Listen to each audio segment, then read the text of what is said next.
উল্লেখ্য, গত কয়েকদিন ধরে রাজ্যবাসীকে আশ্বস্ত করে মুখ্যমন্ত্রী শুভেন্দু অধিকারী বলেছেন, নতুন সরকারের প্রথম বাজেটে একগুচ্ছ বড়সড় ঘোষণা থাকতে চলেছে। রাজ্য বাজেট পেশের ঠিক 4 দিন আগে অর্থমন্ত্রী স্বপন দাশগুপ্তর দিল্লি সফর এবং কেন্দ্রীয় অর্থমন্ত্রী নির্মলা সীতারামনের সঙ্গে তাঁর বৈঠক মুখ্যমন্ত্রীর সেই চমকের জল্পনা ও আশ্বাসকে আরও কয়েক গুণ বাড়িয়ে দিল। ওয়াকিবহাল মহলের মতে, রাজ্যের আর্থিক হাল ফেরাতে এবং বাজেটকে যুগান্তকারী রূপ দিতেই অর্থমন্ত্রী স্বপন দাশগুপ্তর এই দিল্লি সফর। দিল্লিতে নীতি আয়োগের ডেপুটি চেয়ারম্যান অশোক লাহিড়ী ও কেন্দ্রীয় অর্থমন্ত্রী নির্মলা সীতারামনের সঙ্গে বৈঠক করলেন অর্থমন্ত্রী স্বপন দাশগুপ্ত। 18 জুন থেকে শুরু হতে চলেছে পশ্চিমবঙ্গের নবনির্বাচিত প্রথম বিজেপি সরকারের বাজেট অধিবেশন।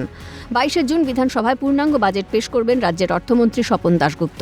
এই মুহূর্তে রাজ্য অর্থ দপ্তর খসড়া বাজেট তৈরিতে চূড়ান্ত ব্যস্ত। এই আবহে বুধবার দিল্লিতে উড়ে গেলেন অর্থমন্ত্রী।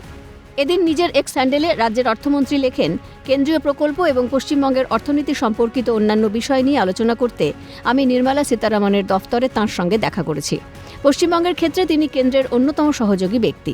আমি আগামী দিনে তাঁর সঙ্গে কাজ করার জন্য উন্মুখ হয়ে আছি। এদিন বৈঠক হয় নীতি আয়োগের ভাইস চেয়ারম্যান তথা বিশিষ্ট অর্থনীতিবিদ অশোক লাহিড়ীর সঙ্গেও। সদর্থক আলোচনা হয়েছে। রাজ্যের একাধিক সম্ভাবনা নিয়ে আলোচনা হয়। এক্স হ্যান্ডেলে লেখেন রাজ্যের অর্থমন্ত্রী স্বপন দাশগুপ্ত।